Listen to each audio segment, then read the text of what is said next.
If you grew up in the 1970s, psychology says your brain developed in a way that can never happen again. Half-second pause. And that's why you look at the modern world and quietly shake your head. People who grew up in the 70s don't laugh at younger generations out of cruelty. They laugh because they know something others don't. They experienced a kind of childhood that no longer exists, total freedom and real responsibility at the same time. And once you grow up like that, your brain never forgets it. Psychologists now believe this short moment in history created a set of rare mental traits. Traits that explain your independence, your calm under pressure, and why boredom never scared you. Let's start with the first one. Trait number 1, self-directed problem solving, 0:45 to 1:45. Every 70 seconds, kid remembers this sentence. Go find something to do, or I'll find something for you. You knew exactly what that meant. No screens, no schedules, no entertainment handed to you. If you were bored, that was your problem. Psychology calls this other self-directed problem solving. Children raised this way learn something. Modern childhood skips entirely how to generate purpose from nothing.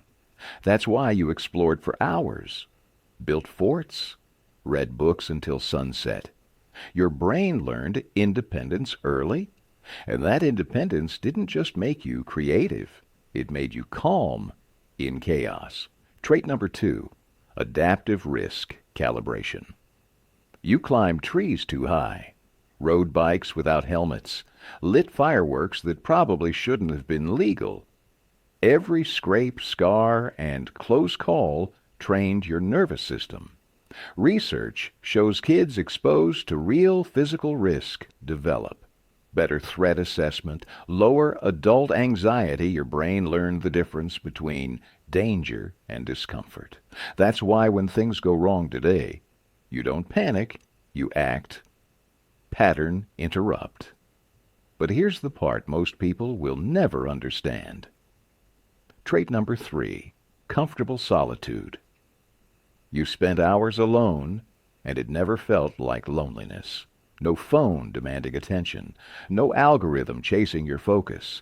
You sat with music, with thoughts, with silence. Studies show pre-digital kids experience less anxiety when alone as adults.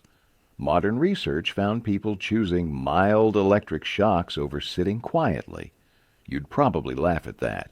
You learned early, boredom isn't an emergency. And that rewired how you experience time itself. Trait number 4, analog patience. You waited for TV shows, for photos to develop, for phone calls that might not come. Delayed gratification wasn't a lesson, it was your environment. Psychology links this to better impulse control, stronger relationships, higher long-term success. This is why instant gratification feels empty to you. And now, the trait that ties everything together. Trait number 5, unsupervised autonomy. At 8 years old, you left the house with one rule. Be back when the street lights come on. No tracking, no constant supervision. You made decisions and faced consequences. Research shows this builds internal motivation, critical thinking, self-trust. Your parents weren't your friends. They were authority, and they trusted you to be capable. That trust rewired your brain. So when you feel out of place today, it's not because you're outdated. The independence that looks cold is competence. The silence that looks antisocial is depth. The patience that looks apathy is discipline. You didn't survive childhood despite the freedom. You were shaped because of it. If you grew up in the 1970s, you carry something rare, and it deserves to be understood.